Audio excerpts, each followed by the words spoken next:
Everyone could find a seat and we'll get started. And before we get started, I'm going to ask Representative Nimmer, if he would, Chairman Nimmer, to lead us in a prayer. Thank you, Chairman Tanner. Y'all bow with me. Father God, we love you today. Lord, we thank you for the safety and the protection and the responsibility of just governing and trying to make good decisions and policy for the people of Georgia. Lord, just go with us through this meeting. Let our conversations and our deliberations be glorifying to you. In all things we do, we give thanks in the name of Jesus. Amen. All right. Thank you, Chairman. All right. The first thing we're going to do today is we've got a presentation by MARTA. One of the responsibilities of this committee is rail and transit, so we want to hear from our largest transit provider in the state, and we welcome you here. Good afternoon, Chairman, members of the committees. My name is Rhonda Briggins. I am the Senior Director of External Affairs and one of the lobbyists here at the Capitol. We also have John Bailey. So the two of us are here, and we have also extended members that represent us down here. I'll quickly go through our presentation and give you all an update on where we are with MARTA. You should have a presentation within your package. This is just the MARTA facts, just letting you all know where we are in the system, some of our big pieces, showing you the amount of buses that we have, some of the infrastructure, rail cars, all of those things with this little infograph. And as you see, we have a lot of big capital projects and investments and assets in the system. One of the things that we've enjoyed over the last 5 years is a surplus. As you all could see, when Keith Parker first came in, our surplus was going to go to zero in FY 2020, but as you can see now, those projections have changed, and we are looking at a $242.1 million surplus, and we will continue to have our surplus at a consistent level over the next few years as we move forward. And we've worked really hard to get to this level. So this is our operational net results of the deficit versus the surpluses. And again, we moved from a $34 million deficit, and now we have a $30 million surplus. And so that's, again, with all of the work that we've been doing over the last year to get our last 5 years to really get our house in order and to make sure that we are moving the agency forward. Over the last couple of years, we have also increased our bonding rating, and we've upgraded the bonding rating over the last couple of years. As a matter of fact, yesterday we went to Wall Street again. So Mr. Parker, members of our board of directors went back to Wall Street. We are seeking another rate upgrade. With all of the expansion that we're going in, we're trying to make sure we get the best rate possible for the agency as we move forward. Our FY 2017 budget summary, as you all can see, we have expenditures at $518 million is our operating budget, and our capital budget is $402.5 million for this upcoming year. And so we're doing everything that we can to continue to tighten our belts. We are also in this great position because we passed the half penny in the city of Atlanta, and so we're maintaining our agency but also expanding at the same time. And so we'll talk a little bit more about that. Over these last couple of years, as I said, we've had no fare increases 5 years in a row, so this has been a really good thing. And we have different programs and partnerships throughout the community. One of the partnerships is our monthly passes that we offer to business communities. And so we've given them a greater discount to increase their participation in those programs. And then we've also maintained our rail frequencies. Also on the capital side of the house, we are because MARTA's been around about 40 years, so although we've tightened our belts, we've also in the process of really maintaining the system. And we call that in transit state of good repair. And so we have tons of capital projects that are underway. We have tunnel ventilation, we have fire protection, our electric power and equipment, the security. We've done a huge bus procurement. You should see we have like articulated buses, which are kind of the accordion style buses that we have coming in. We've done different pilots of different types of equipments and buses, and so we're doing all sorts of newly equipment and things that we're bringing into the system. One of the things that we've also done is our audiovisual information system. And so those are the big screens that you'll see when you go into the system, that tells you when the next bus comes up and all of that. So we've increased and replacing all of that throughout the system. And we also have our train control systems upgrade.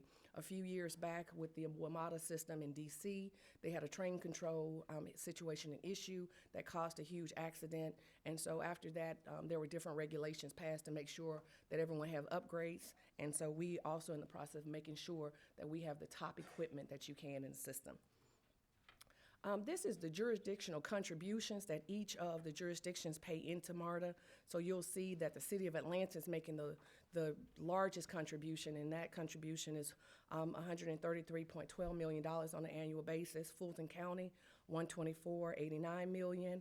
DeKalb County is $103.98, and then Clayton County is coming in a little under $50 million. And so, and then as you'll see, with the City of Atlanta, that amount will increase because we have the additional half penny where they're almost coming in at $200 million a year. A couple of years ago, we've gone back and our board was reconstituted. And so as of January 1st, 2017, we have a different board structure. So that new board structure gives 4 members for DeKalb County, 3 members for Fulton County, 3 members for the City of Atlanta. Clayton has 2. And then we also have a gubernatorial appointment made. And then the executive director for Greta and the GDOT commissioners are ex officio members on our board. But they participate and come to all the board meetings, so they're very active board members. When you look at MARTA and what our customers are saying, because of all of the work that we've have done over the years, we've incorporated a Right with Respect campaign to make sure when we have customers on our buses and trains that people know how to act. So a lot of people call it the knucklehead behavior. You all passed that piece of legislation a couple of years ago that allows us to fine individuals that have bad behavior on the trains. And so as a result of that, we have had really good results. Our customers' satisfaction has improved as a result of all of that. And we have a great process that we take people through. We've had about 3,000 people that we've exit off the system. Many of those folks sometimes come back after their probations are up, but we're having less people come in on the trains doing anything kind of crazy. So it's a really good program. I think from that we've also increased a lot of our security. So the customer satisfaction for the authority and our riders are up. One of the things that people always talk about when you talk about MARTA is crime. And so this is a slide that shows the crime statistics. When you look at MARTA, we are, based on all of the systems, we are the 9th largest in the Southeast and the 2nd safest system in the country. And so when you look at all of the big crime, Part 1 crimes, murder, and all of those big crimes, we come number 2 in the country. And so we're very proud of that statistic. One of the things that has also happened, we just got a new award. I don't know if you all saw it on the television the other day, but MARTA we are like number 1 in the world for having the best travel from the airport to a city. And so because of, it takes only 17 minutes for you to get from at the Hartsfield-Jackson Airport to downtown because of all of the congestion. And with all of the other transit agencies around the country, we have the best transportation from the airport to the city. And so that was a new award that we just received. It's a national, it's really a world, across the entire world award. And so we're very proud of that. That award was done by the Mouse Card. It was a study and recognized MARTA in that capacity as being number 1 for airport services around the world. One of the things that we're doing is we're replacing all of our rail car fleets. So we have a huge replacement program. We're looking at extending the life of 316 cars, and then we're also purchasing 250 new cars. And so that's going to give MARTA a brand new system of vehicles on our service and system. So when you talk about safety, having, again, to provide really good service, that will give us an opportunity to expand the life of our system as well as provide good service for our customers. This is the audiovisual information system I talked about earlier. We're doing a whole complete upgrade of that system. One of the things that is going to help in that, and thank the General Assembly for that, in the HB 170, there was a one-time infusion of grant money to transit. It was about $30 million was granted to MARTA. We're going to use that money to help with this project, which is allowing us for electric signs throughout our systems to be upgraded, to give our customers on-time information. In addition to that, we have a app that you could use. It will, MARTA on the Go app. You put it on your telephone, and it will tell you real time. So with these signs and then your phones, you'll have real-time information. It'll allow you to plan your trips better for when you're traveling and give you information. If you haven't used it when you're going to the airport, it works great. You can have the app. It'll tell you how much time you need to get down to the platform. Once you're there, the train is pulling up. And so when you're traveling on our systems, please use that app. One of the things that we're also doing in the space of technology, you'll have an opportunity to use your cell phones to do mobile payment. So you walk up to the system with your cell phone, you hit the little kiosk thing with your phone, and then you'll be able to go right into the system. So we're in the process of doing that. The project has already started this year. Should be seeing mobile payments coming through very soon. So we're really excited about making sure we're upgrading our systems and having ways in which our customers can easily get through the system. One of the other electronic and technology things that we're doing is putting Wi-Fi on our buses and our trains. And so as people travel, they'll have an opportunity to continue to conduct their business and do the work that they need with the Wi-Fi on the buses and the trains. And that service will be bought to you for free, so free of charge. And so this is the process of the Wi-Fi in the system. We started that process in last December, and with a pilot program that ended, and now we're in the process of looking to make sure that throughout our entire system, July 2018, that we'll have Wi-Fi on our buses as well through all of our tunnels. One of the other things that we've done, we've upgraded our website. So we're constantly trying to figure out how to better serve our customers. And so we've upgraded our website, making it look more attractive to the millennials and also making it easier for folks to go on and get their information. So for all of our meetings, for public hearings, different meetings we have, different programs, you can find all of that information on our websites. One of the great things that we've done, and again, thank you to the General Assembly, and that was passing last year the bill that would allow us to do an additional half penny in the city of Atlanta. That referendum passed this last November with 71% of the vote. And so we're in the process right now of completing our agreement with the city of Atlanta. And next month, we will actually start additional services within the city of Atlanta. A lot of that service will be where we're going to increase our frequencies in the community. We've expanded different route services in the community, as well as different amenities, such as shelters and those type of things throughout the system. And all of that is within the city of Atlanta. This is the referendum for the city of Atlanta. As you all will see, we'll also have an opportunity in the future to do some expansion projects, such as light rail, bus rapid transit, rail infill stations, and different transit systems, in addition to the improvements in which we're already in the process of making right now. And these are the next steps. We are in the process of finalizing the Rapid Transit Contract and Assistance Agreement. We've already had a series of public hearings that have come up. The sales tax collection will actually start in March, although we're going to also start at that same time some of those service enhancements. And then we have at the airport again, we're going to do a full-fledged renovation of our airport station. And so we have some really nice things that we're going to be doing there for the city of Atlanta. In Clayton County, we passed that referendum. We had that referendum about 2 years ago now. We are in the process of doing and looking at high-speed rail in Clayton County. We've already had 2 community meetings, and where we're talking to the community about all of their options of doing high-speed rail or some type of capacity of high-speed transit within that area. So that could be bus rapid transit, or it could also be commuter rail. And then finally, one of the huge successes that we've had in the last couple of years is our TOD, which is Transit Oriented Development. We've already broke ground in several locations this year.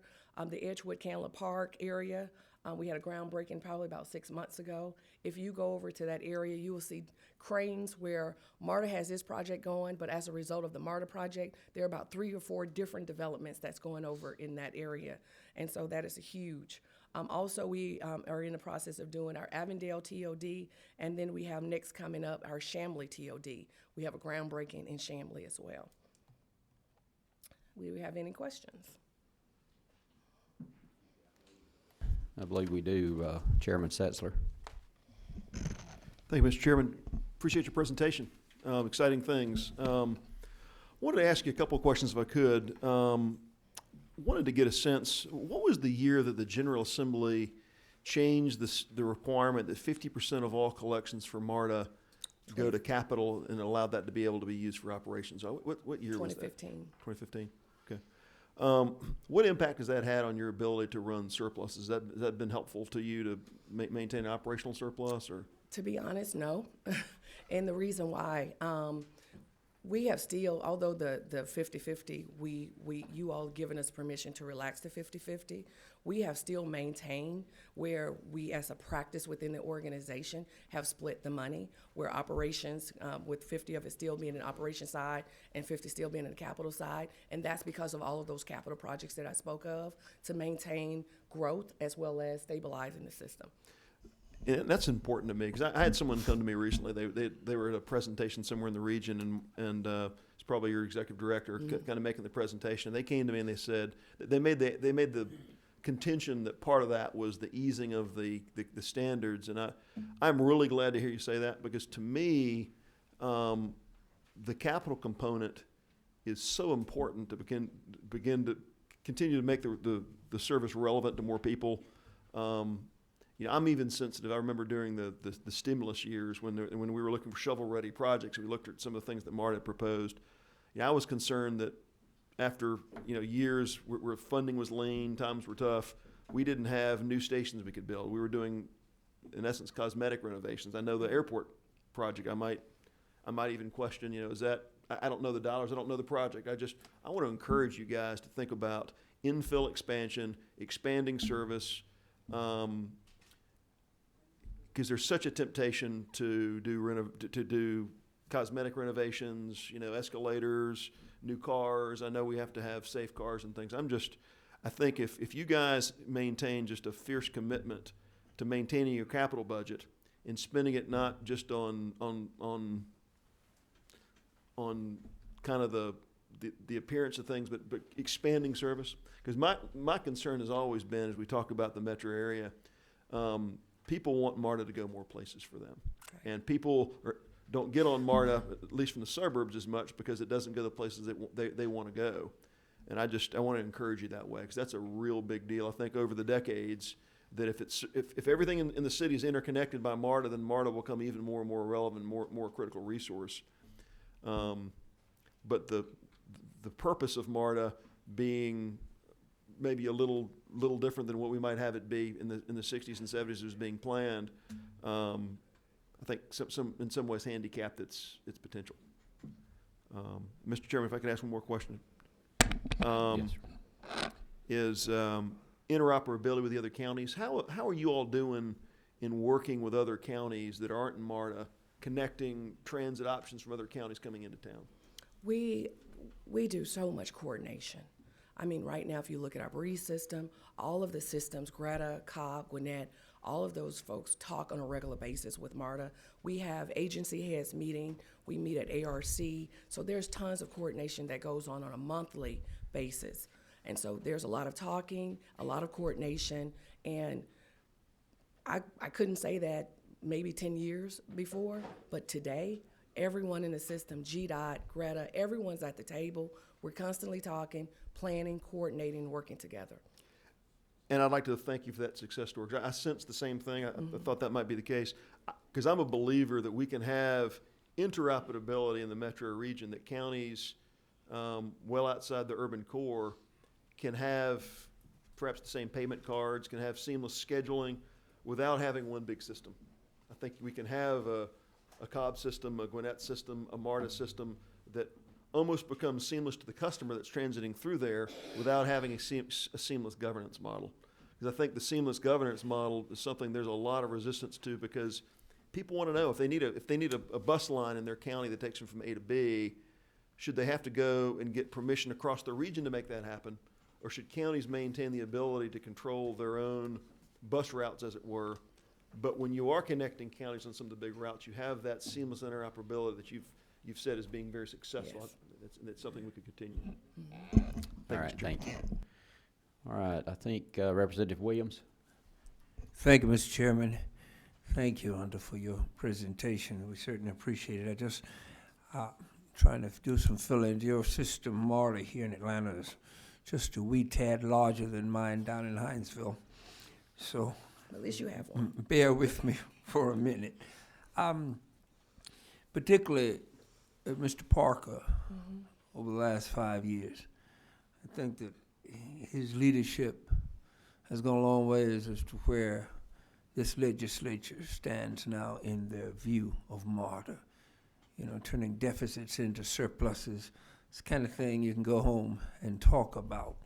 So I'm very impressed. And for those that might have not done the history and watched it, this system would never have been possible without the vision of Tom Murphy, because it would have never passed this legislature if Tom Murphy had not supported MARTA as a transportation concept. So he was a long ways ahead.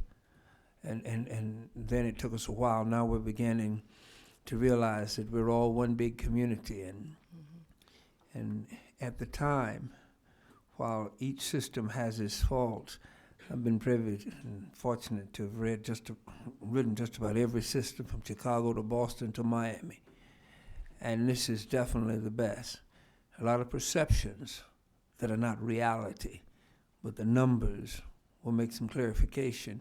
My only regret in the entire transit system, if in the middle 60s when it opened, it would have been great if you could get on a train in Cherokee County and ride to Hartsfield.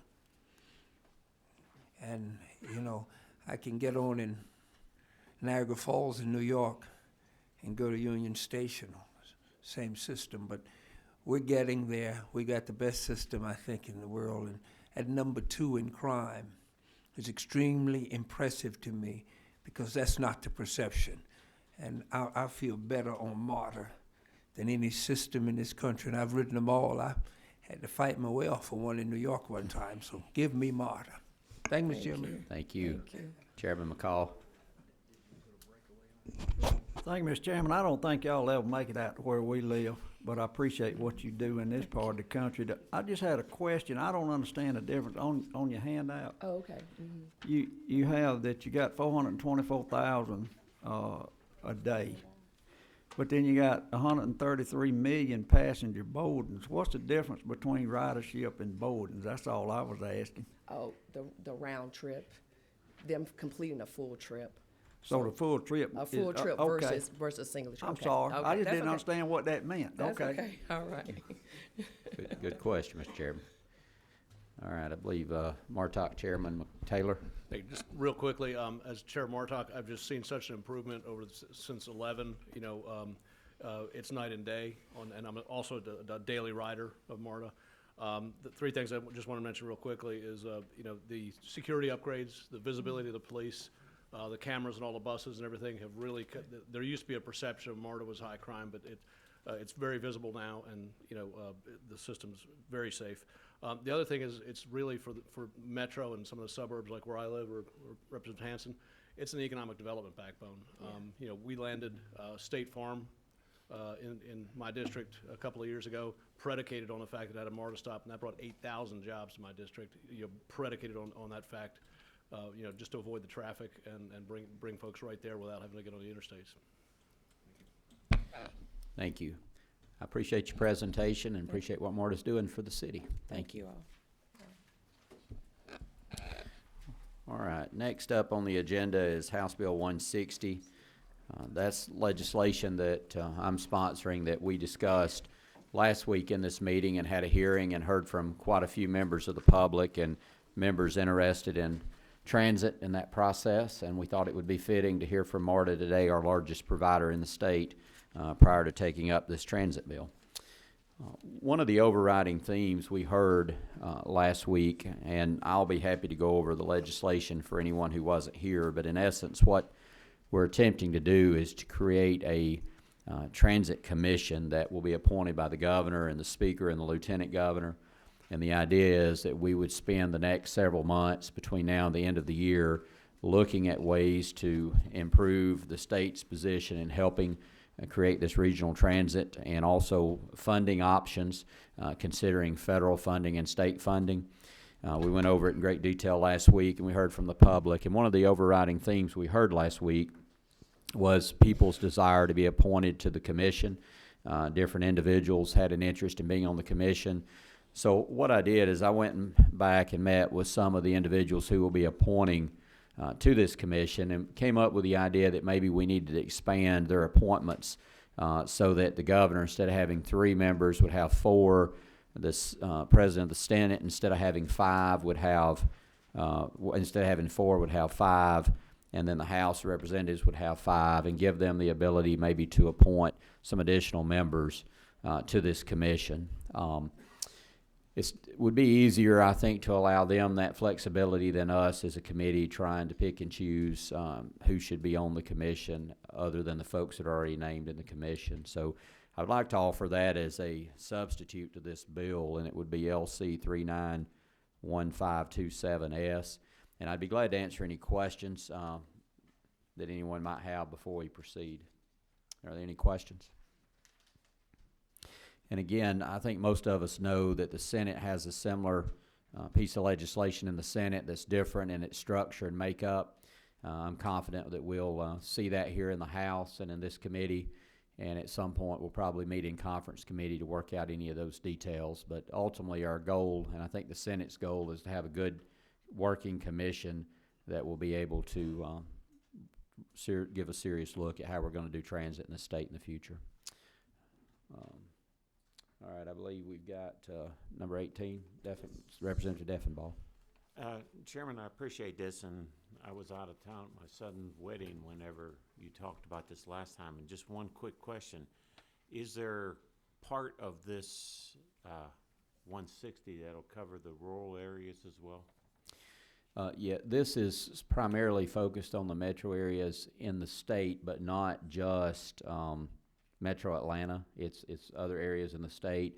And we also want to look at connectivity, and Representative Williams had mentioned last week that the concern about rural Georgia and the need for the bus services they provide, the smaller buses.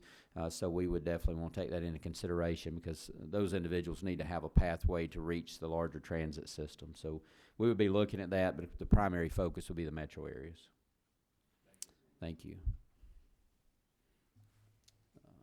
Number 10, I'm not sure who that is. Thank you, Mr. Chairman. We discussed briefly at the last meeting having somebody from the Georgia Transit Association.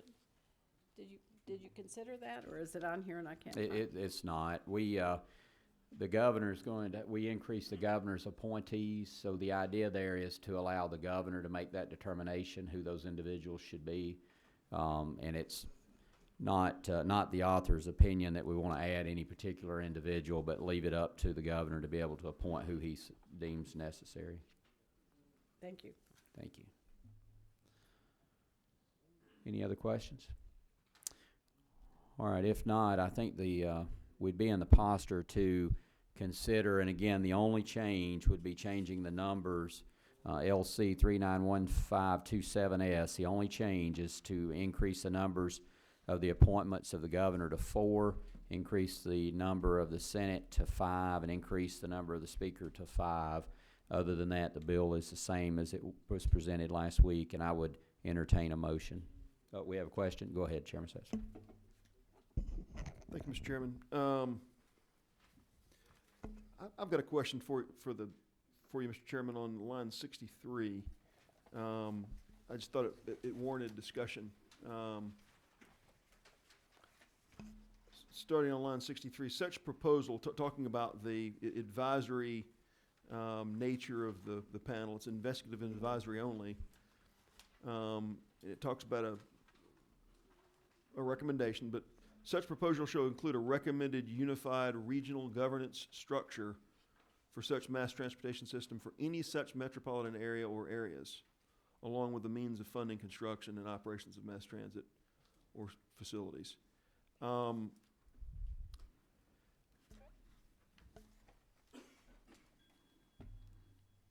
line of questioning I shared with the MARTA representative, I think was a very important one, that we've got a potential to have a structure where counties in a region can work together in a seamless form of interoperability that is quite effective. The idea that there needs to be a unified transit governance and funding mechanism is, I mean, just in itself is potentially deeply troubling to me. The idea that it would be interoperable, and the idea that a consumer, a passenger, would feel a seamless movement through the system is wonderful. That's what we're all trying. I think we all have a common goal there.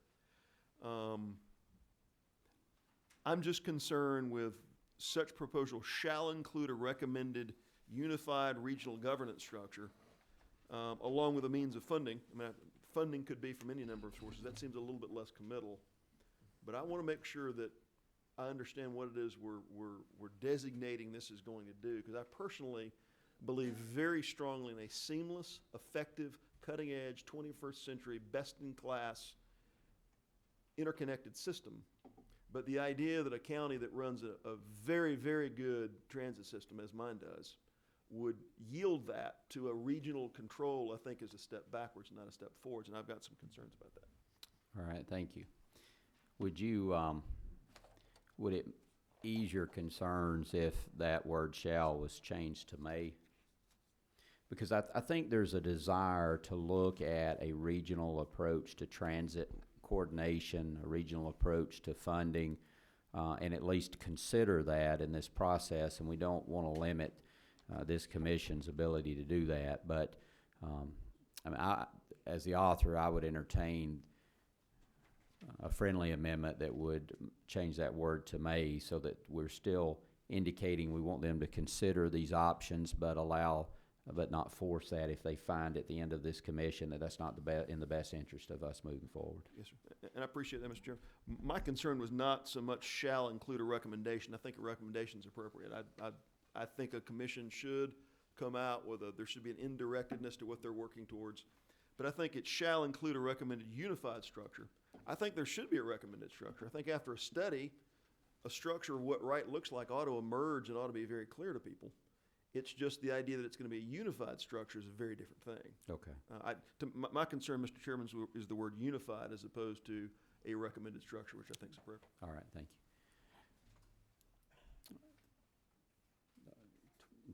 you. Do you have a question, Chairman Nimmer? Go ahead.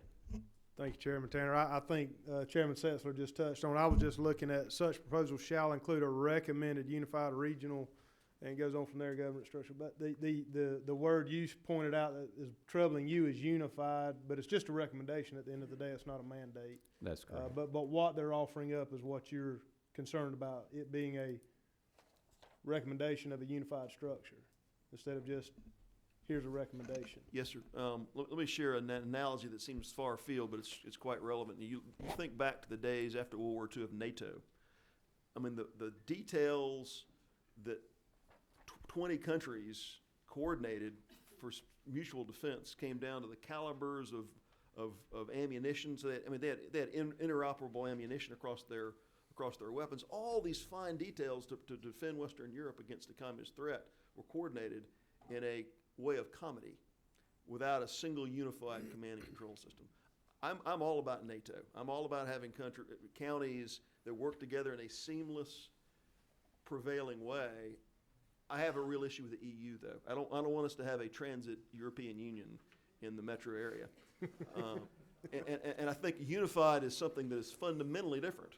Yeah. And what I want is a NATO, not an EU, and I think there's strong reasons for that. And this seems to be, as I vote on this today, I support the gentleman's general approach, but a recommended unified regional structure is not a NATO. Thank you. And, Go ahead. thank you, Mr. Chairman, and I do understand your concern there. I just, at the end of the day, I look at the word recommended and just take it as that, not a mandate. And, you know, to Representative Williams' points, Mr. Chairman,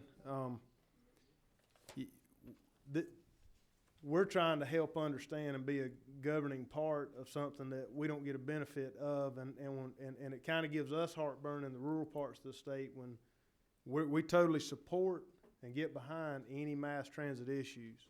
I want everybody to hear that. I'm not against it. But when you hear that being a key point, as Chairman Martok said about recruiting an industry that created 8,000 jobs, that begins to hurt a little bit. So as we move forward, I want us to pay close attention to how we govern and what we support and recognize this is one big state. These transit issues go beyond where the population is so dense. We got to look beyond the scope of where we're looking at here. We got to fix and support and help maintain, but we need to make sure we're giving the benefit and the tools down where Corbett and Williams and Shaw and I all represent. So, but I support your measure, and Chairman Setzler, I think I understand where you're going, beyond the NATO and the EU analogy there. But I take it as just a recommendation, and I support your measure, Chairman Tanner. Thank you. And just to point out, it's not just South Georgia that doesn't have mass transit. That my area is not served by mass transit, but we have to, I think, recognize that Atlanta is the economic engine for this state in a lot of ways, and if it's functioning and is growing and thriving and has that connectivity, it benefits the entire region and the entire state. Go ahead. Madam Chairman Tanner, and I agree with you 100%, and that's why I made my point. I do support, I do understand the importance of mass transit, MARTA, MARTOC, all the avenues of moving people around in Atlanta. But it being the economic engine forsakes what the state brings to the table to support Atlanta to make it function. So I want us to always have a broad view of governance when we're looking at these issues. All right. Thank you, Mr. Chairman. Thank you. 25. Thank you, Mr. Chairman. I actually was going to echo similar thoughts to Chairman Nimmer, because this is a big state. I'm in an area that does not have mass transit. We're concerned about transportation, a lot of issues. That being said, we need it. We have to have it, and I understand that. I want to go also to the unified word. You have 7 metro counties that don't always get along. There needs to be some unity there to get a project like this done. I don't want to misuse the word there, but somebody's got to step up and do it, and there's got to be unity when you're trying to combine 7 counties. I know what it's like in South Georgia, but I can tell you up here, I'm sure you have the same issues. Thank you. Thank you. Representative Williams, that's you, 15. Yes, sir. Thank you. Thank you, Mr. Chairman, and thank you particularly, Representative Nimmer, for articulating South Georgia feel. And I think what I glean from what he's saying is that while we're very happy for all of the economic success that MARTA generates, that's why I talked about the rural piece last week, because we would love to have an occasional 800-person plant, and not forget that we're trying to work toward one Georgia where everybody prospers, and we're not just the best state to do business, but the best state to live in anywhere becomes important. And to the point of this, while we all are very regional and we want to hold on to what we have, I would submit that the economics says at some point some things going to have to come together. Now, there are many of us down there. We saw Armstrong this morning. Every Armstrong person wanted to keep an Armstrong, believe me, but it reached the point that it had to be merged with Georgia Southern University for the good of the cause. So people who graduated from Armstrong, they didn't want to lose Armstrong. But the other systems are relatively new, and I don't want to tell this commission what to tell us when they finish. We wouldn't even have to send them out. Let's let them come back, and then we'll decide what we like and what we don't like. But I don't want to tell them what they can do, what they can do. Bring us a comprehensive report that looks forward years and years for the good of this state. Thank you. All right, let's see. Number 8. Mr. Chairman, if Go it's ahead. appropriate time, I'd like to make a motion. I think that, is there any other questions? No other questions, it is appropriate. I'd like to make a motion that we do pass on LC 391527S. All right, we have a motion and a second that we do pass LC 391527S. Any other discussion? Go ahead with your amendment. With deepest respect to the chairman, who I have great respect and affection for, I'd like to suggest that in no way seeking to undermine this, but really along the lines of what Representative Williams so articulately said, I don't want to prejudge what the outcome's going to be. This is a very important project. And I think so as not to prejudge what the outcome and the recommendations might be, my amendment's going to would propose to remove the word unified on 63 to let the commission determine whether unified or compound or something that would emerge from its findings would be more appropriate. So I'd like to, again, in that same spirit of not prejudging what's going to come, remove the word unified as an amendment.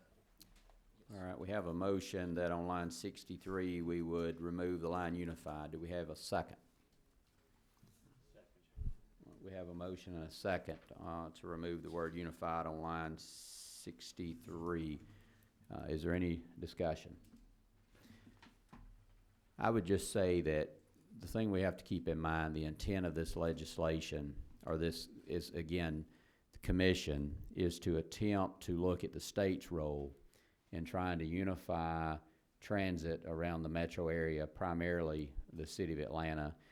And if the state's going to be involved in that, there has to be some system of governance that the state can fund or the state can bring down federal dollars. Because one of the problems we have now is that everyone's doing their own thing, and that's one of the reasons we're trying to establish this commission, is we have multiple local providers that are receiving government money. They're not doing this just by their own tax base. They're receiving federal dollars and state dollars for their buses, both from the federal government and state government.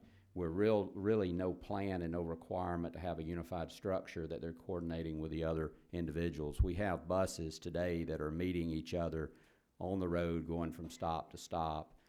We're going to have to, if the state's going to be involved and if we're going to advance this, then we need to have a unified structure that we're going to look at. That's what the commission's purpose is. That's why the governor announced it at Eggs and Issues. That's why the speaker has talked about it, and the lieutenant governor, is an attempt to see what the state's role should be in this. It's not to advance one single community over the other, and it's not to take away what a community does, but it's to attempt to try to create a structure that we can move forward with as a state as a whole. I will withdraw my amendment, but my purpose stands. It is a profoundly important thing to get it right, and we have exceptionally well-run counties here that can work in an interoperable way and deliver a world-class transit system. And I want to make sure this commission's committed to that. I appreciate that. All right, well, the motion's withdrawn, so do we have any other amendments? Hearing none, all those in favor of the main motion to do pass LC 391527S, say aye. Aye. Any opposed? All right, it passes and moves on to rules. Thank you. All right. Next up, we want to, is Chairman Powell here? Yes, Chairman Powell, come on up. I want to just make a couple of comments. This is House Bill 150. It was heard in subcommittee this morning. We're going to go ahead and have a conversation about it now. There may be some issues that prevents us from voting on this, but I want to mention to the full committee that in subcommittee there was an amendment added to this bill, House Bill 150, and Representative, let's listen up. There was an amendment added to House Bill 150 in subcommittee this morning. The chair has reviewed that with the chairman who offered that amendment and also with Legislative Counsel. and has found that that's a two subject area issue, so we're gonna remove that out. So we'll go back to the House Bill 150 as it was originally introduced, Mr. Chairman, and that would be LC 391464, I believe. Thank you, Mr. Chairman and distinguished members of the Transportation Committee. I bring to you House Bill 150. This bill is being asked for by the State Road and Tollway Authority to give them some tools in their toolbox of trying to collect some of these delinquencies and some of the people that's created fines by trying to skip over the tolls and the various things. Quite frankly, I never had any idea that we had people that could run up $20,000–$30,000 worth of fines. Quite frankly, people who give the bird to the toll authority and say, we're just going to not pay. And that's what they've done. And they've asked for a couple of these tools that we could give them. One is it would allow, under the administrative hearing, that the Department of Revenue, that they could freeze the registration on a vehicle to keep it from being transferred before it goes to the State Office of Administrative Hearings. And secondly, would give them the authority to use Revenue Department to collect some of these fines and some of the arrears through any income tax refunds. And that, quite frankly, is what it does. As you had heard the good chairman speak, there was an amendment put on it in the subcommittee this morning that's been apparently since then has been ruled maybe it's not kosher. And if that's taken off, then I would certainly ask for your consideration of this bill. I think there might be another little bit of language that the Revenue Department did want, and it could be put on either by y'all or by the Rules Committee or somewhere along the way as this bill travels forward. And I'd Thank you, certainly Mr. appreciate Chairman. your consideration. Yeah, Mr. Chairman, question. In talking with the department that handles this, they indicated they had one individual, I believe it was either $15,000 or $20,000 that they owed. They had sent to collections, and then just a few days prior to having the administrative law judge hear the case, they just transferred the vehicle out of their name, and that basically stopped the state from being able to take any action. Is that the case? That's what I understand. That's the reason they wanted to get a hold. You know, at my first blush, when I first talked to these folks, I thought to myself, who would bear the cost of changing the vehicle registration? Until they told me how much money that some of these folks have run up, talking about $20,000, $30,000, and you know, it's just apparently some people just have the mentality that, you know, that rule of law doesn't mean anything to them, and you know, and that's just something that puts this whole system into jeopardy. If you have fines, if you got pay your fine. You know, if you're going to travel in the toll lanes, get you a card, put your money on deposit. And isn't it also true, Mr. Chairman, that the purpose of charging these tolls is to pay for this extra infrastructure that the state's determines necessary? That's what I understand. Are there any questions, Chairman Powell, before we, I want to see if Revenue has anything they'd like to add. Do we have any questions, Chairman Powell? I do know, and let me ask council, I believe there are some issues of maybe some of the wording that Revenue has some concerns with, and I'm not sure that we've got that worked out. Can you speak to that? The draft that is in front of you looks fine to me, but I would rather defer to the department on whether there is an actual process for putting a hold. That's what I've heard, that there might not actually be a way to put a hold. We're blessed to have our Commissioner, Lynn Riley, with us today. Commissioner Riley. Good afternoon, Mr. Chairman. Yes, at this moment, we do not have a process to do that. So we'd be delighted to work with the author and State Road and Tollways Authority and determine a way that we can effectively enforce this and make sure that we don't have violators taking advantage of the system. So would it be your stance, as the way the bill's drafted today, you need some additional time to be able to determine if there needs to be additional language added into the legislation? Enable for us to correctly enforce it, yes, that is the case. All right, Chairman Powell, I think what we'll do if it is, we'll hold this bill for I'd rather not pass a bill out of this committee that's not perfected, so let's hold the bill, let you work with the commissioner and with the department and see if we can come up with the appropriate language with council. Thank you, Mr. Chairman, and thank you, committee members. All right, thank you. All right, next, I just want to mention to you that I've appointed and I've notified the members of a special subcommittee. we've been assigned House Bill 248, which is a bill that deals with autonomous vehicles. And I have appointed Brett Harrell to chair and Ed Setzler to vice chair, and then Megan Hanson, Representative Brian Prince, Representative John Carson, and Representative Spencer Fry to be on that committee. I would anticipate that the chairman and vice chairman will be calling subcommittee meetings very soon. That's going to be a very interesting piece of legislation. It's going to require a great deal of work, and I appreciate they taking on that task so that we can move that forward. Is there any other business to come before the committee? If not, we stand adjourned. Thank you.